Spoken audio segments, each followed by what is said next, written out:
An unsustainable system is a system that needs more energy input than it has output, right? Okay. And it's like mining soil. You know, they say that we're mining, poisoning, and destroying our soil at a rate of 10 to 40 times the rate of replenishment.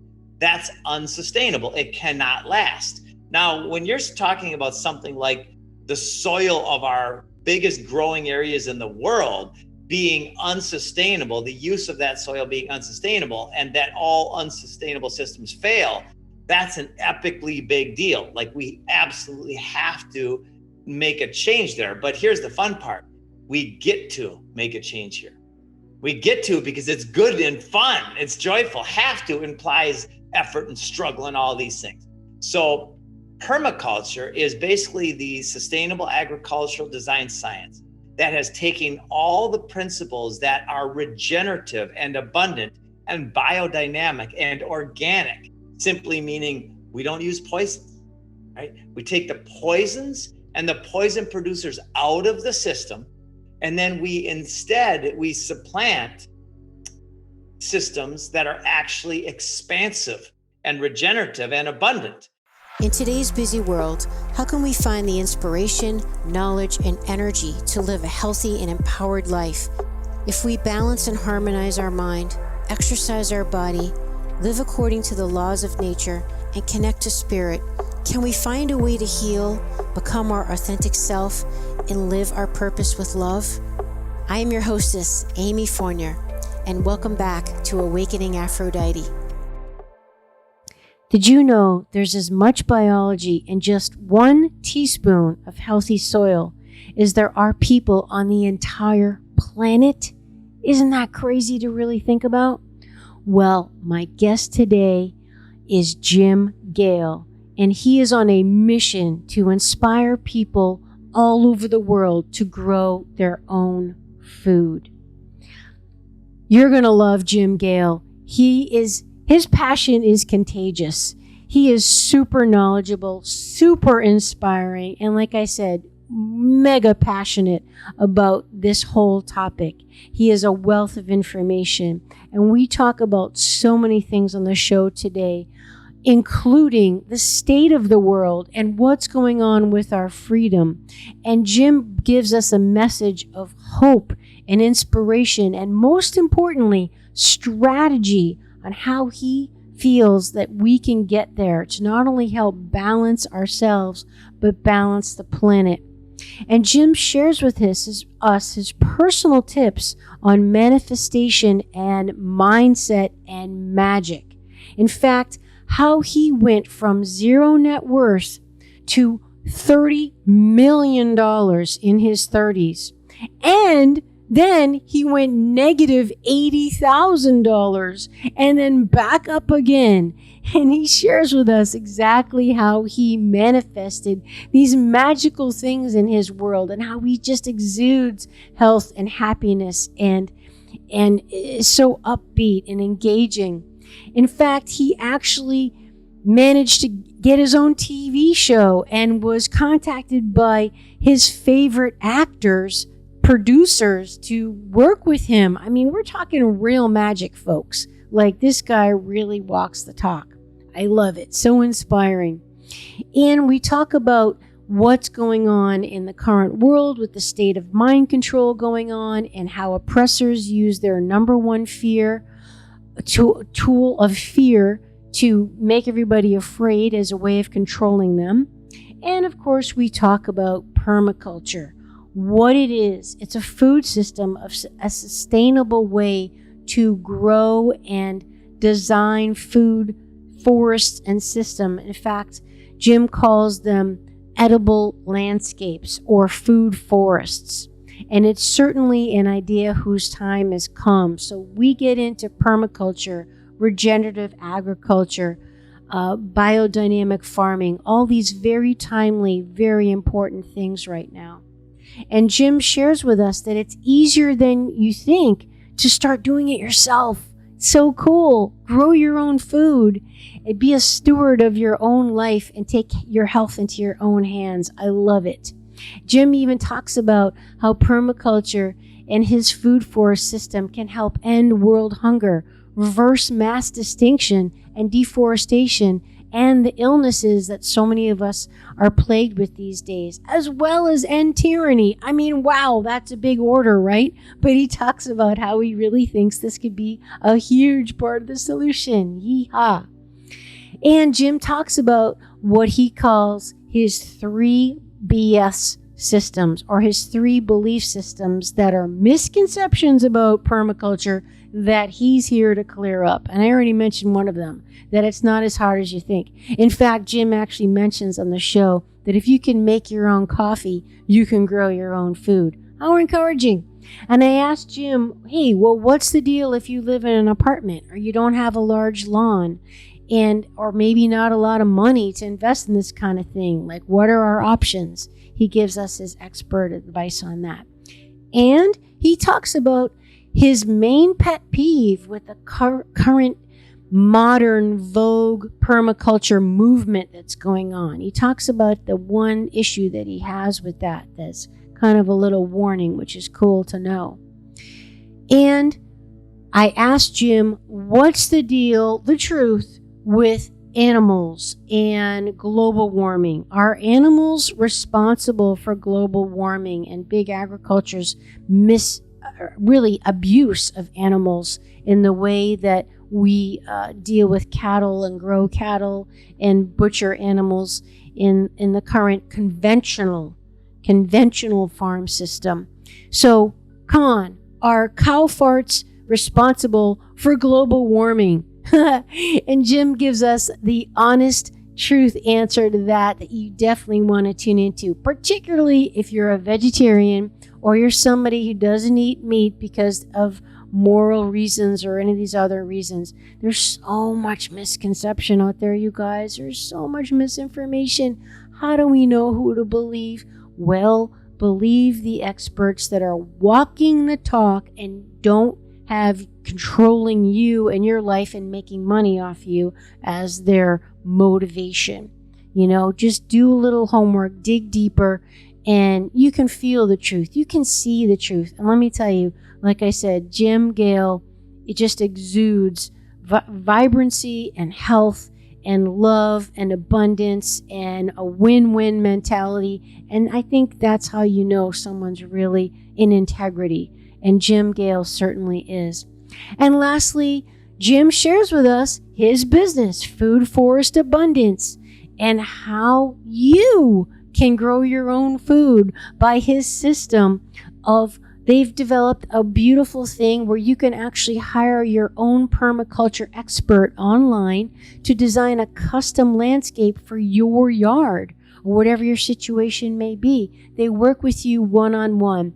And Jim and his team were so generous to give to you, my listeners and viewers of Awakening Aphrodite with Amy Fournier, a discount coupon. So if you use the link on my e-store, amyfournier.com, just go to my e-store, Food Forest Abundance. There's a special link there.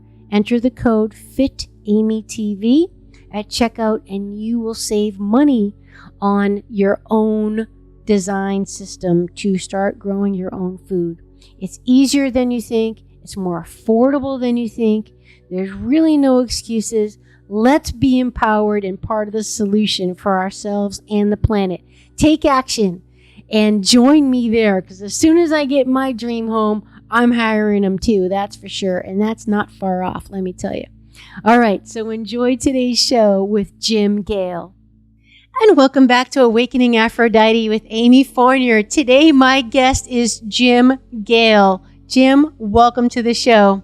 Oh, thank you, Amy. I'm so glad to be here. I'm so inspired to share this message with as many people as possible, because this is a message of the hope and the strategy to achieve freedom on every level in our society. I love that. That pretty much summarizes everything that you offer and everything you're about, which is a lot. We could unpack every one of those actual words that you just said, because I know your mission is to help people grow their own food, but you also just have a larger idea that which I resonate with very much, that to you, that all this is really about freedom, getting back to the way it's supposed to be, empowering people, the holistic values. I'm just all about it. Just thrilled to have you on our show. So please, can you share with us, just unpack a little bit more what you mean by your mission? Like, what are you doing in the world? Yeah, I will. And I'll unpack it with a quote by Victor Hugo. Now, when I first heard this quote, it really blew my mind. It hit home. And I've been a meditator now for many years, decades.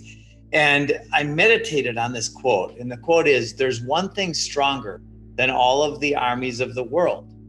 And that is an idea whose time has come." And when we unpack this quote a little bit, it's really mind-blowing. And when I say mind, the mind, for most of us, and for me in the past, and still to this day, but lesser so, is a series of programs that have been put out by an entity called govern, which means to manage or control, and mente, which means mind. And when I started seeing that all of the armies of the world is really just one army, it's an army of ignorance, it's an army of fear porn, it's an army of destruction. And when we can raise up by understanding, overstanding, and understanding the idea whose time has come. You know, what happens in your head when you get a good idea? The light bulb goes off, the light goes off, the light mind goes off. And what is that? That's a symbol of freedom, right? The idea whose time has come, and this is where it just gets,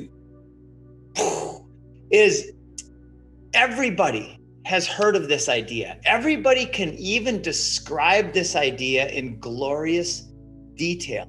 And yet we've been programmed to believe that this idea is a utopic fantasy and that it's not possible. The idea, not from a religious perspective, but from a logical perspective, is the Garden of Eden.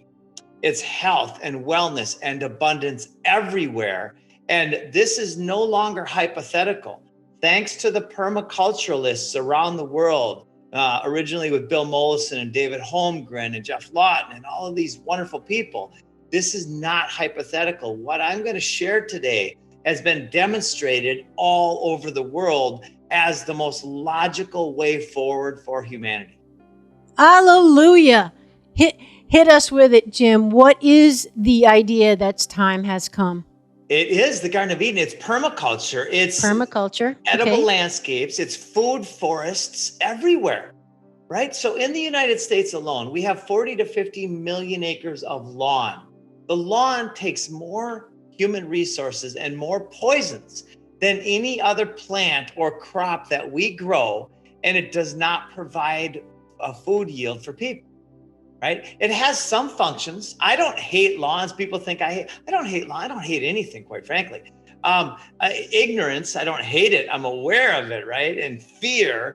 So the lawn, when we look at things through real eyes, right? When we real eyes into the future of vision, of possibility, we could see that our yards are either a liability or an asset. Right? For most people, the lawn is an expense. It's a liability. When we simply use that incredible resource, our property wisely, and let's say we just take the edge, the 30, 40% along the edge of your lawn, of your yard, and we plant a series of food systems that mimic natural systems using the permaculture science. And now we've got 100 different species of edible and medicinal plants growing. What will come of that is reverse mass extinction, reverse deforestation, cancer and heart disease and diabetes trends, all of the forms of tyranny. We end world hunger when we catalyze a shift in consciousness that leads to mass adoption of this logical next step. Wow, that's quite a feat. So let's start with what exactly is permaculture then, because this is a common buzzword. And if you could also expand on how it's different from biodynamic farming, how it's different from organic farming. Those are important distinctions. Regenerative farming, these are all kind of common words we're hearing now, and they can be confusing. Yes, and really it's all the same thing. Okay. sustainable. Let's take the word sustainable, which has been so misused in our crazy organizations. So the word sustainable, an unsustainable system is a system that needs more energy input than it has output, right? Okay. And it's like mining soil. You know, they say that we're mining, poisoning, and destroying our soil at a rate of 10 to 40 times the rate of replenishment. That's unsustainable. It cannot last. Now, when you're talking about something like the soil of our biggest growing areas in the world being unsustainable, the use of that soil being unsustainable, and that all unsustainable systems fail, that's an epically big deal. Like, we absolutely have to make a change there. But here's the fun part. We get to make a change here. We get to because it's good and fun. It's joyful. Have to implies effort and struggle and all these things. So permaculture is basically the sustainable agricultural design science that has taken all the principles that are regenerative and abundant and biodynamic and organic, simply meaning we don't use poisons, right? We take the poisons and the poison producers out of the system, and then we supplant systems that are actually expansive and regenerative and abundant. Now, I'll give you a visual, an example. I got a buddy in Minnesota, Chad Johnson, who's got a farm at the tip of Lake Superior, where it's very cold in northern Minnesota. His food forest, he started about 5-6 years ago. And over the last couple of years, he estimates by going out into the forest around his food forest that tens of thousands and now hundreds of thousands of plants that were originally designed and put in his food forest are now making their way into the forest around his system. He's got birds and frogs and butterflies and turtles in his food forest that are not even supposed to be in the United States. Yeah. Nature finds abundance and it wants to live in abundance. It's probably like, thank God there's a place to go now. Yes, it's attractive. It's a vibrational experience that attracts good things, regenerative things. So basically permaculture incorporates all of the things you mentioned, and it's a sustainable and regenerative way to use the earth's resources. Well, what I love about this so much, and it's just so aligned with me, is the holistic nature of it all, in that it's about the relationships, and it doesn't reduce the system to reductionism like so much of our systems do now, whether it be medical or big agro or whatever. It's just or health, reduces the body to a heart condition. No, it's systemic. It looks at the whole, the relationship between the parts. And I'm just all about it. I'm studying it. I know nothing about it. I need to hire you. Like, I need a lot of help. And I know you have a lot of resources with your team, which is just so beautiful. So grateful to have you on the show. Your work is so needed before it's too late. And without being doom and gloom, but let's just give everybody a little bit of reality. Can you share with us some current statistics on the state of the ecosystem, on the state of Mother Nature, on the state of the animals and the soil and the birds? I think I heard you say that we only have 2 generations of good soil left if we keep going down the road we're going. That's right. And I like boiling things down to the lowest common denominator. What is the actual problem of our world? Okay. And so you've got one narrative that we're the problem, that people are the problem. Now, people are definitely part of the problem, but the catalyst for the problem comes from up top. It comes from governmente. It comes from the same families who've been controlling the narrative for hundreds of years. And still are. And still are. But guess what? Thank God for the apocalypse, which means lifting the veil. Right? We're starting to see clearly now for the first time at an exponential rate. I refer to David Icke's statement just a few months back, which, man, I got tears in my eyes when I heard this. People come up to him and say, David Icke, I can't believe so many people are still asleep. And he said, are you kidding me? He goes, 30 years ago when I was talking about this stuff, I couldn't get 6 people to listen to me. Now I could fill a stadium. Right on. Exponential expansion of consciousness. There's another term people are using called ascension, right? This ascension. So for the first time, just in the last couple of weeks, I finally understand what ascension really means. It's it's a vibrational shift. And vibration and emotions are directly correlated and linked, right? Low vibration, shame, which is right above death, and anger and rage and all these fear-based, lower than consciousness emotions. Fear is truly the number one tool of enslavement and always has been, right? They create the problem, then there's a reaction, and the reaction is fear. And then here they come to save the day with more control of the minds and of the physicality of the slave. Goethe said, none are more hopelessly enslaved than those who falsely believe they are free. Wow.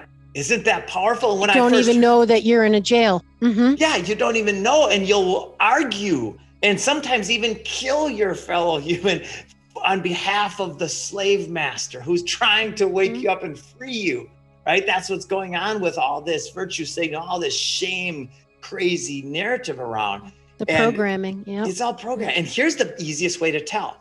Which side will promote and use force and violence, and which side simply wants freedom? It's crystal clear which side wants one. That's how you tell. And in fact, as a businessman too, because I believe in regenerative capitalism is the answer, as opposed to the force and violence of socialism and communism. Those foundations, that's force and violence are their foundation, right? Regenerative capitalism is about the voluntary exchange of value. So when we promote that, then it becomes, when you demonstrate it, it becomes enlightening or light-mindedness for people. And they say, I'm going towards that because it looks like the healthiest and most wonderful way to go. So that's how I'm designing my life, is to be a demonstrator of freedom.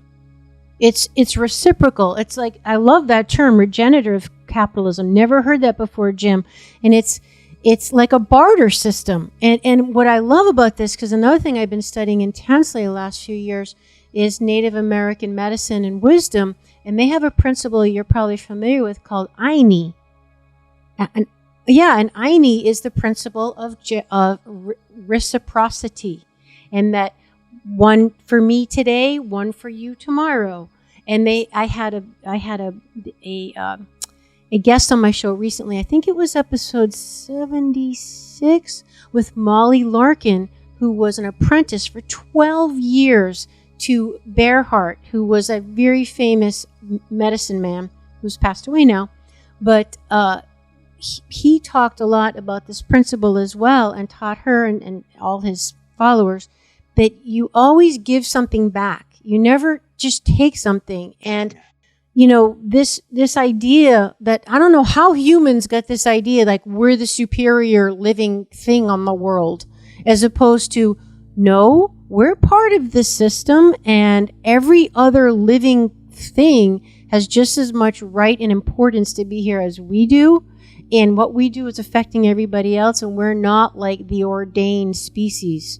Instead, there needs to be a respectful, reciprocal relationship of not just taking and basically raping Mother Earth that, humanity unfortunately has done. So to your point, certain people are part of the problem with that mindset of just one-way street, taking and not the reciprocity.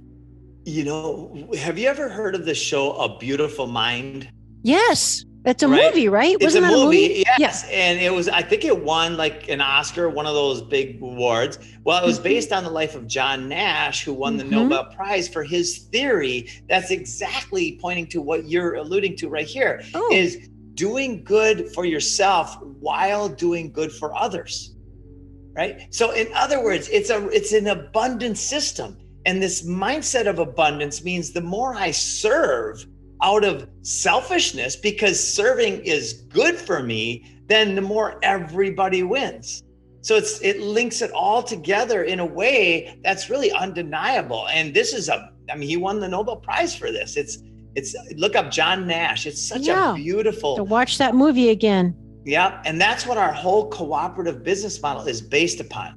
It's based upon everybody serving the mission, which is a mission of catalyzing a shift in consciousness that leads to mass adoption of the most logical thing, And that's using our resources wisely, because it's good for us. And I love it. I love everything about it. I'm just so thrilled to do my little part in trying to help this message get out there and all your amazing work.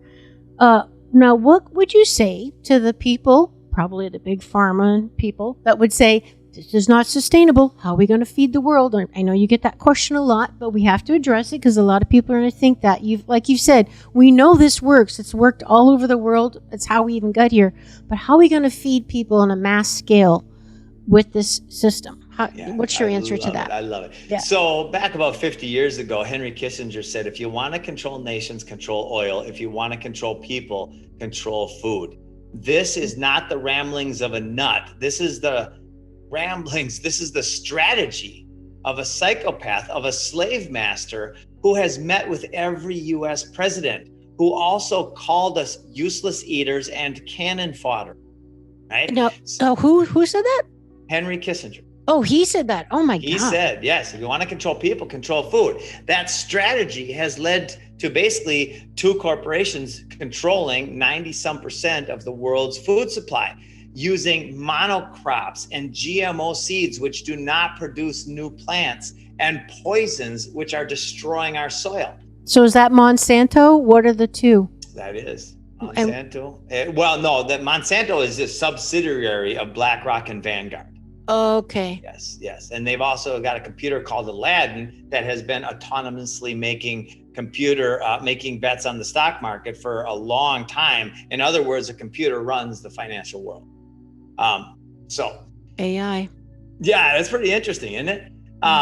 So then if the problem, and in permaculture, we learn to turn the problem into the solution. The problem on a metaphysical level is fear and shame and rage and all these things that you can watch on CNN, division, right? The solution then is faith and courage and joy and love and service, right? The problem on a physical level is using our resources ignorantly. The solution is using our resources wisely, and permaculture shows us exactly how to do that. My partner, Dr. Ian Scott, has a 1/10 of an acre backyard. On his 1/10 of an acre, he's got over 100 different perennial plants growing and over 70 different species of food producers. In his 1/10 of an acre backyard, it's paradise. That's encouraging. Yes, it's so encouraging, right? It's so beautiful to know that all we have to do is turn 30-40% of our lawn into regenerative agriculture, which will radically reduce our family's percentage likelihood of getting cancer and heart disease and diabetes. If that were the only reason to do it, let alone the incredible ROI and the beauty, that'd be enough. I love it. And to your point about how you control people, I know in the military, you cut off their communication, hence social distancing and can't be around people and all that stuff. And you cut off their food supply, like you said, hence Bill Gates is now the #1 owner, and correct me if I'm wrong, of all the farms in America. He's trying to buy out all the farmlands and control food, and all these fake foods they're making isn't even real food. Okay. And, water and communication and food, you just cut those out. So this is kind of what we're dealing with right now. Like you said, the apocalypse, the Great Awakening, whatever you want to call it. And to your point, it made me think of the book, Power versus Force, the book I know you're familiar with, because you talked about, because it's talking about what frequency we're resonating on. And I just wanted to point out to folks that this can be a scary time, particularly if you're watching the news. But the key resonating vibration as human beings we have to tap into, the one that turns the table, and I know you know this, Jim, is courage. Courage is the vibration that really exponentially brings our vibration up. So we need to summon our heart, our courage, and bring that online. This might be scary because all growth and change is, but guys, we're jumping off the diving board into the deep end, and let's hold hands and be courageous together. For example, Jim, me learning permaculture and oh my God, how am I going to do this, is very overwhelming to someone like me. But what I love about what you're doing, because I know you have quite a history with being successful in business and stuff, is you you had a time in your life when you felt overwhelmed at the enormity with your knowledge of how, soil and plants and all that works. Oh my God, this is such a huge problem. But what you did was you were wise enough to say, all right, 2 questions. How can I be focused on the solution, not the problem? Because if I'm focused on the problem, I'm going to have overwhelmed anxiety and I will be paralyzed. And how can I make it simple? Those were correct me if I'm wrong, those are the 2 questions you asked. I'm like, this guy is brilliant. That's exactly right. And now look at you. So, wow. And several things to unpack there. I want to express the struggle that I went through. Okay. And also, it was when I let go of the struggle, when I truly understood. The wording, by the way, is a major deal with me. I become more aware of the words and what they truly mean. I don't understand any authority because I don't want anybody to be the author of my story. I understand. Above stand. Exactly. Or overstand. Yep. Right? Okay. So faith and courage is the foundation of freedom. And so then the question I asked while I was going through this struggle, like I went from $0 of net worth to about 20 million when I was 30 to about 36.7. And then when I started learning about the problems, I had my first 2 daughters. And that changes the way you look at the world. You don't look at the world and what I'm going to do next week. You look at what's the world going to be like for my daughters in 20 or 30 years? What's the world of my grandkids going to be like? And I grew up on a lake. I was playing in the water and fishing and enjoying nature every day growing up. I want them to have that kind of life.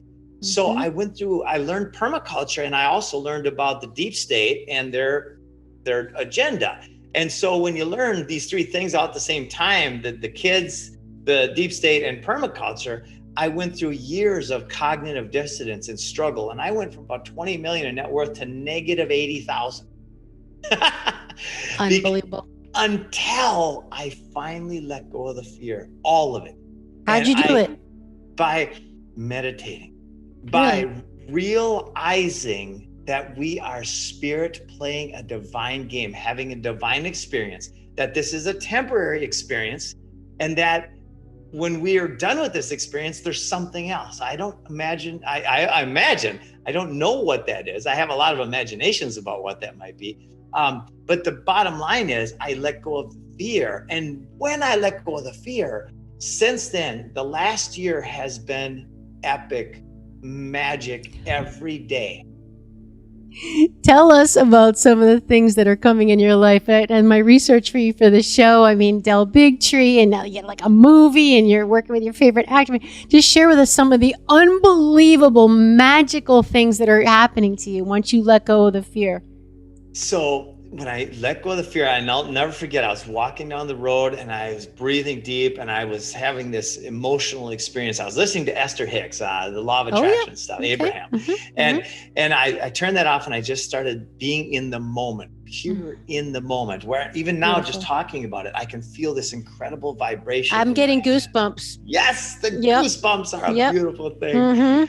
And so I'm walking. Anyway, so then after that, I had this inspired idea. In fact, this is important for me to share. Let's say this is a thought and this is a thought, and your thoughts are so back to back in your brain that no idea can get in there. Einstein said imagination is more important than knowledge, for knowledge tells us what is and imagination tells us what will be. Well, we can't imagine things if our minds are too messed up with the thoughts, the programs. Too crammed. There's no room in there. Exactly. So I started meditating every day and taking little naps and going to play tennis and really just enjoying my life. Nice. And then I started getting these ideas, and these ideas felt good. And I took action on them, on the ideas. I used my emotions like a compass. Right. And so the compass is, let's say that it's pointing this direction. This direction is the direction of freedom. And I completely follow how I feel. Joseph Campbell said, follow your bliss. And that is my ultimate recommendation for everybody. Follow your bliss. And notice that your bliss is also serving others and bringing them bliss. And when you can notice that, then you've got the best of all of it.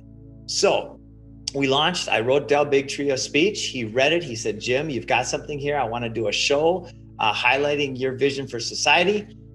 Boom, done. A month later, and this is where, I mean, that was a miracle in itself, but that was just the start. A month later, I get a call from the producer of The Crocodile Hunter. Now, I didn't watch my TV growing up, but I had my favorite shows. And The Crocodile was, during my 20s, that was like my favorite show. When Steve Irwin died, I cried. Love that guy.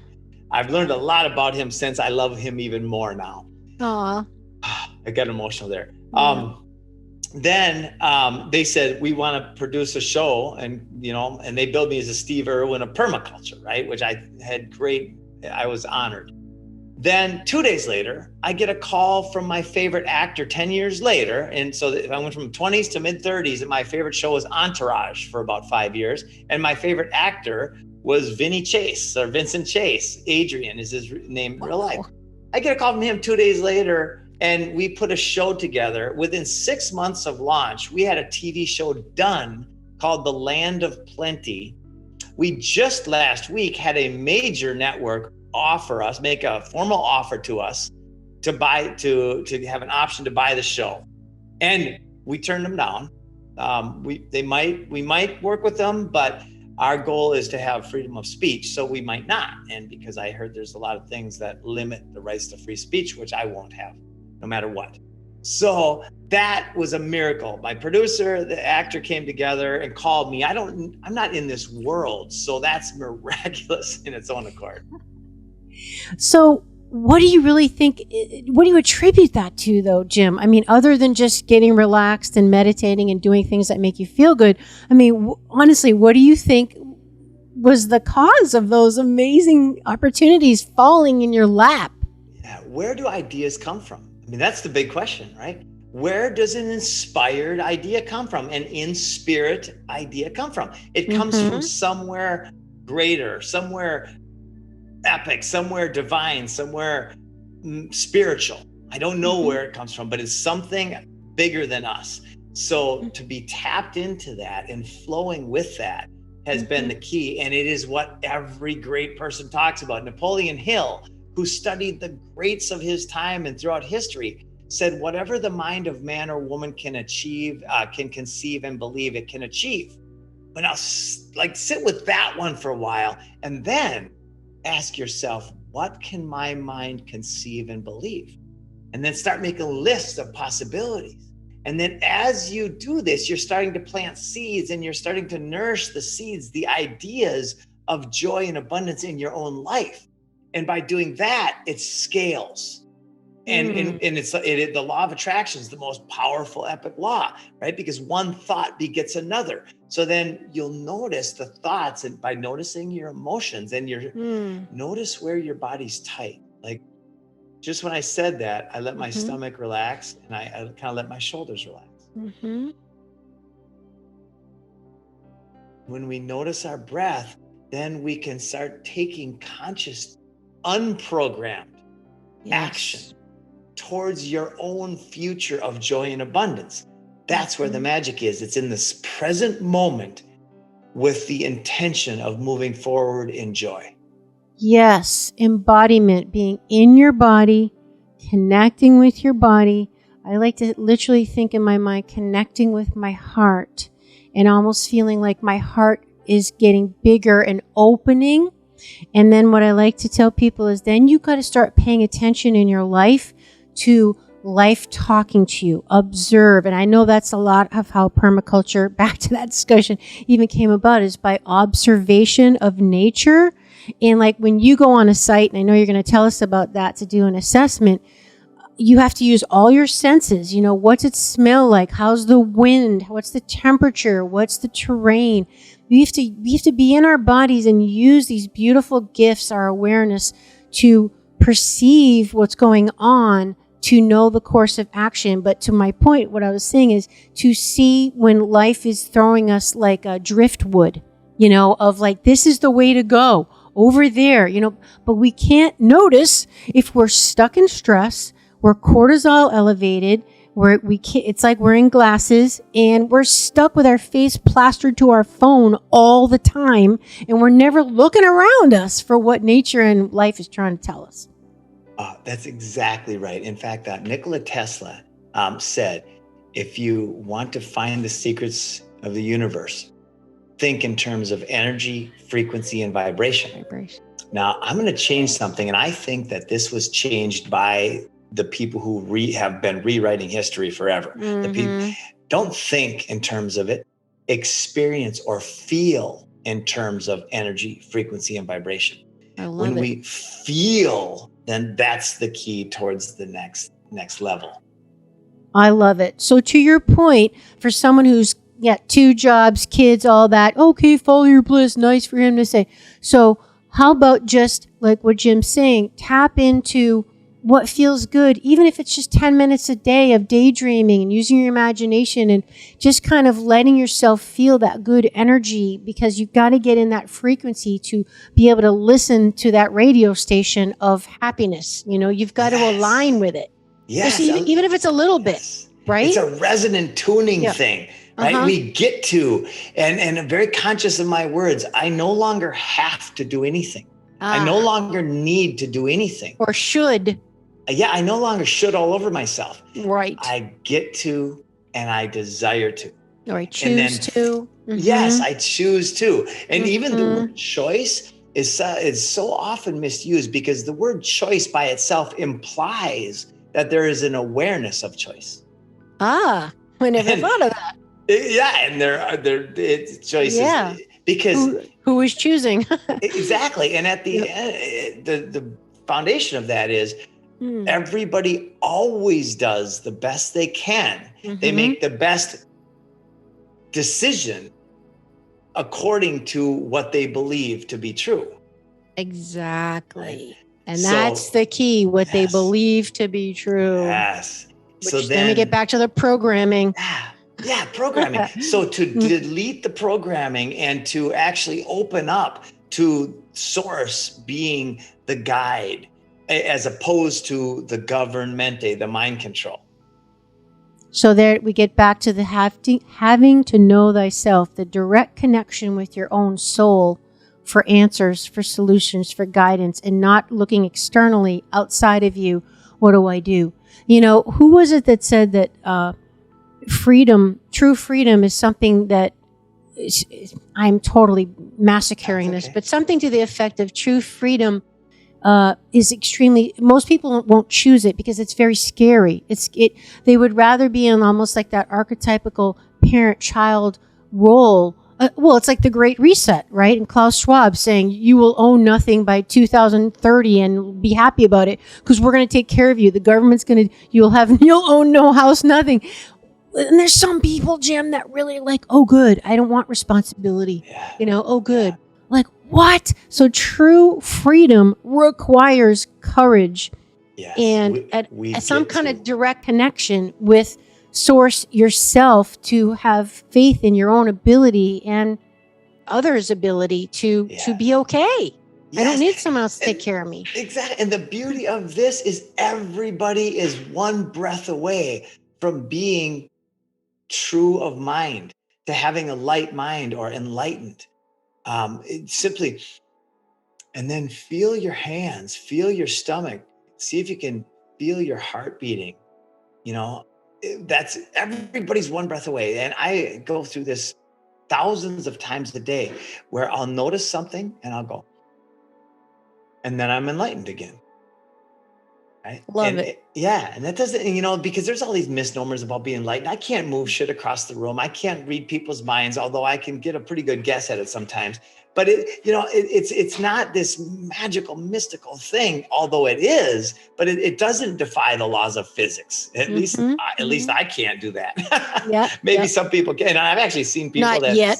seemingly can, which I'm like, oh, that's pretty cool. I want to try that. It's a beautiful process. So then it comes into this idea of designing our lives, and designing, starting from the heart and going from the heart out, is what makes my heart happy and my heart sing.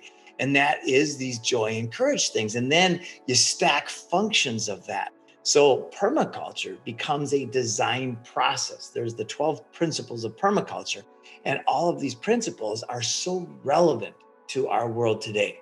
Now, there is something I'd like to share people regarding the network of permaculturalists. A lot of them have gotten into permaculture because they fear the destruction of our world, and they are completely programmed stormtroopers, and they advocate for the forced exchange of goods, right? So one of the tenets of permaculture is fair share, right?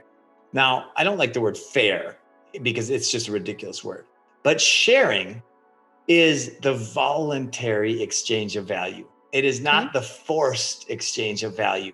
So people in permaculture who promote socialism and communism don't understand one of the core tenets of permaculture, and that is voluntarism. That's really interesting.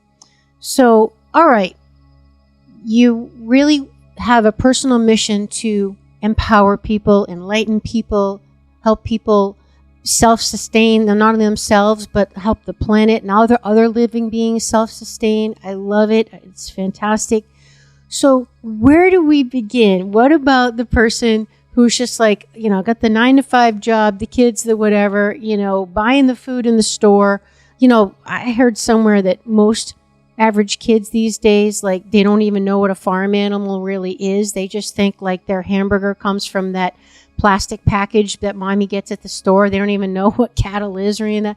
So where do we begin in the modern world? Or someone that lives in an apartment in the city that doesn't have an actual yard, Jim, can they do anything? Like, where do we start? Yes, everybody can grow food. If you have a countertop, it's growing microgreens is about the same effort as brewing coffee every morning. Right? It's way easier than taking a shower. Like, literally it takes a minute a day, and you can have microgreen salads every single day, which are incredible. It might cost you 50 cents to $1 to create a whole tray of microgreens that has a retail value of $25 and has a health value that's limitless. So that's the indoor stuff, where we spend 99% of our energy, because it's the biggest return on our time and energy invested, is by building soil. So if you have a yard, or anybody has a yard, we'll take a look at that yard and we'll apply all of the permaculture wisdom that has been accumulated over the generations. And we'll say, what's going to be the best way to have the maximum yield for the minimum maintenance?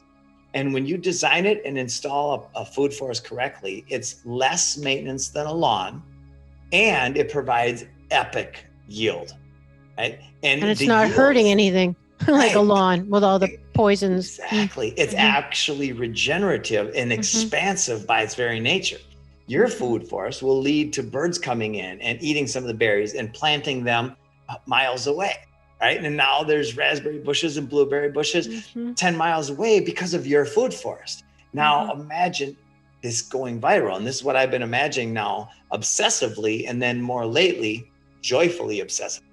And that tweak was the big tweak. That's when I started having abundance again. That's the key word, joyfully. Yes. I love it. When I let go of the effort and just started flowing with it. Yes. There's our masculine feminine balance, everybody. The flow and the go and the flow. Yeah. I love it. And then, like you said, that's when all of a sudden Katie barred the door, the lid blew off, and things started really moving. Yes. All right. So we don't need a huge lot of land. We can start with microgreens in the house, then pay attention to our soil.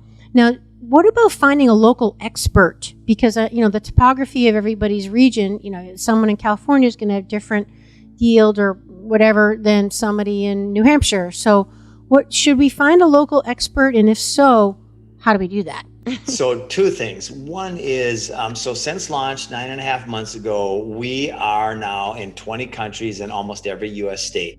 We are probably the fastest growing cooperative in history. We are doing food forests all over the world, mountaintops in California, resorts in Thailand, big farms in Africa, all over the world.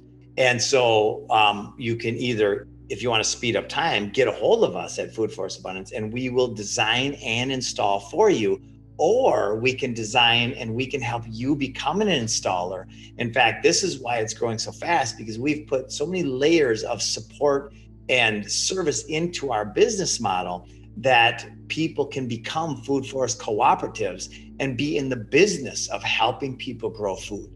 And it's the best business in the world. There you go. Well, I am definitely hiring someone from your team, because I've been really wanting to, okay, I'm going to be very careful with my words here. I love your, joy. What was the term you used? Joyful? Obsession. Thank you. I got to add that first part, joyful. Yeah, because, the whole attachment thing, like we're talking about, the whole Great Awakening and the freedom thing and Bill Gates buying up all the food in the world and all this crazy stuff. It's been really a mental gymnastic exercise for me to not get caught up in the anxiety of how am I going to provide for myself? How am I going to help people? And so I've been really manifesting in my brain and thanking Great Spirit for bringing me the perfect homestead where I can help steward the land, help care for the land, not only for myself, but then help share it with others to teach people communing with nature again. But I haven't manifested my dream home yet. So, but when I do, I am definitely going to hit up, and I know you're going to tell everybody that as we get toward the end, where they can get help, where they can get expert resources, either hands-on themselves, like you said, you give them options, or just like someone like me who probably, I'm definitely going to do it once I know how to do it, but I definitely need an expert to come in and just say, look, this is how you do it. Yeah. So, and we speed up time. The process radically speeds up time. Right? Sure. Everybody can go on YouTube right now and you can become a permaculture expert over time by simply watching all those videos from Jeff Lawton and Bill Molson and all the permaculturalists. That is just magical. If you want to have it done sooner than later and time is of the essence, then we can help, or your local permaculturalist can help. In fact, if you know a local permaculturalist, that's what our food forest cooperative does, is we serve the cooperative. We serve the permaculturalist who's doing the work, putting the food in the ground. And we serve on many different levels. And that's the fun of it. That's why we're growing so fast. In fact, there's several things. We just got an offer that I think is going to happen where a donor is going to donate $50 million, and we're going to put food forests in schools across North America. Right, where we need it the most, with the children. Feed their brains and bodies food, real nutrition. That's right. And then Beautiful. It's so exciting because so encouraging. It's so encouraging, and this one thing will radically change the world, because these food forests, a principle of permaculture is stacking functions, right? A food forest at a school is the ultimate function, because not only does it provide food, but the educational opportunities. You can teach everything from home economics and math to language in a food forest, right? And it becomes the educational and demonstration site. And then the videos that come from that inspire more. And that's what we get to do, is inspire this shift. And really, we get to define and create and design the future of humanity. That is so beautiful. You must have a huge team, because I know you're doing, you have like hundreds of employees? Well, we've got hundreds of people, yes, around the world that are part of our network. In fact, we just took on another 7, 8 employees in the last 2 weeks. Right. Yes, it's scaling as it was intended to, very rapidly around the world. All right, Jim, common misperceptions that you'd like to clear up that people have. Land, we know you don't need a lot of land. Okay. Yeah. So the 3 BSs, the belief systems, the bad science, and the bullshit about growing food, that it's hard. It's ridiculously not hard, right? You take one peach tree for an example. You put a peach tree in the corner of your yard. The odds are you're going to get some peaches, even if you just do it in a not so permaculture way, right? So now when you add a guild, which is a community of plants that help each other, then the plants, it's like maintaining the forest down the road from your house. How much maintenance do you or does any human give that food forest? None. That's what a food forest is. It's a designed forest, but it's designed to be a food production system and not just a forest of oak trees or cypress or any of these things. It's an actual system that has layers of food, starting with roots and tubers in the ground, the gingers and turmerics and sweet potatoes and all these different things, all the way up to the overstory fruit trees. So every plant in the system has a function that's designed to create abundance for animals and wildlife and nature and humans. Back to our relationships. They're not independent. They have relationships with each other that help sustain each other. So it's like a family. Yep. Diversity. So that's the number one thing is people don't want to be farmers. I don't want to be a farmer. The way they describe farmers and my mom, she grew up in a farm in Minnesota where she didn't have running water or electric till she was 15 years old in Minnesota. Right? Wow. Brr, yeah. Right. Yeah. Wow. And they still grow all their own food. The way that permaculture now we design it where it's really abundant and low maintenance. I love it. So those are really important things that you cleared up. Thank you. All right. So then how else can we support local farmers and biodynamic farmers? Because, going against the man and the big agra and, the control of the government and the subsidies of corn, wheat, and soy and just the monocropping and all these things and the improper husbandry of animals and the misconception. I can't let you go without addressing the misconception that animals are causing global warming, by the way. You have to address that because that just is a pet peeve of mine. I sure will. So I just had a great meeting with Joel Salatin. And you don't know who Joel is, we spoke on stage at the Greater Reset just last weekend or 2 weekends ago. Cool. And fantastic human being. If you want to learn about the truth about raising animals, herbivores and chickens and so on, go watch one of his videos. He has a TED Talk in which he destroys the cow fart narrative. Thank you. And actually proves beyond the shadow of any doubt using scientific method that cattle will be carbon sequesters. Now, the whole thing is a bullshit narrative. It's a narrative of control.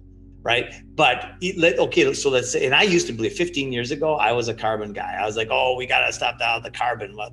I didn't even know what I was talking about. But some people who I trusted said it was the real deal. I learned not to trust those people on the program box. So anyway, he shows that his farm will, by using the animals in a rotational grazing, a Silva method grazing pattern, they will actually build soil and create a regenerative system that does not deplete, but it actually builds the system. And his meats are worth far more than anything you can get because they're growing healthy out in nature without poison. And they're more nutritious. We know that scientifically, it's proven. Yeah, they're more nutritious, healthy as far and not unhealthy.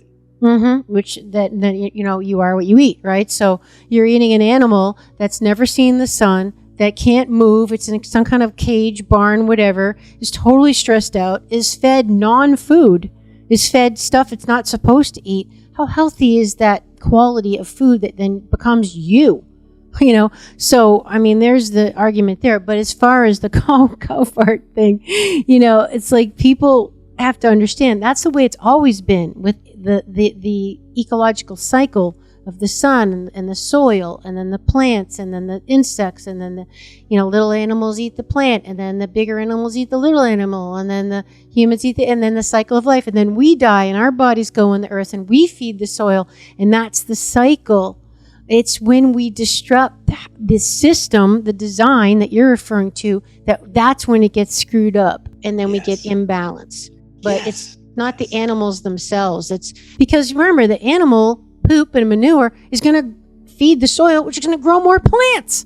So there's your greenhouse, the trees and the carbon dioxide and all that. So wow. Jim, amazing. I obviously could keep you here all day. Are there any other points that you really want to get across that's on your heart before we have you tell people how they can find out more about you and your team?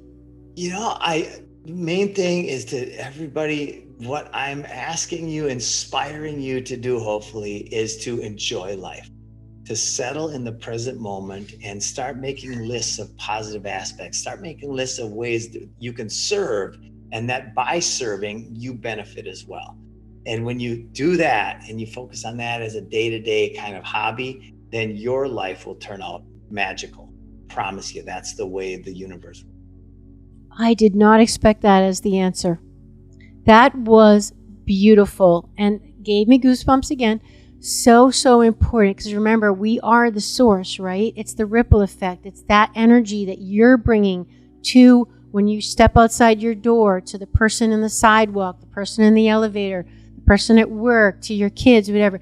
We are the energy we're exuding out. So, tap into those things that make you feel good and happy, the people, and tune out the ones that don't. I always say it's like mental ingredients. You've got to have a mental diet as much as a physical diet. And that might mean, I love your term, the program box. I never heard of a TV referred to that. That's great, Jim. So true. Don't, have that in your world, because it's only going to give you fear and anxiety, and make time for the stuff that makes you feel good. And that includes real good food choices. Thank you, Jim. So wonderful. Thank you, Amy. It's a pleasure to be here. And if anybody wants to be in the business of growing food, which is an incredible business, please get a hold of us at foodforestabundance.com. Okay, so foodforestabundance.com. That will be in the show notes. Anywhere else you want to direct people? That's the main hub.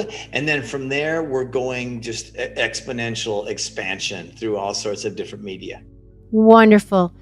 Jim, Gale, thank you so much for being on Awakening Aphrodite with Amy Fournier. This has been an honor, a pleasure, and just so amazing. Thank you. Thank you.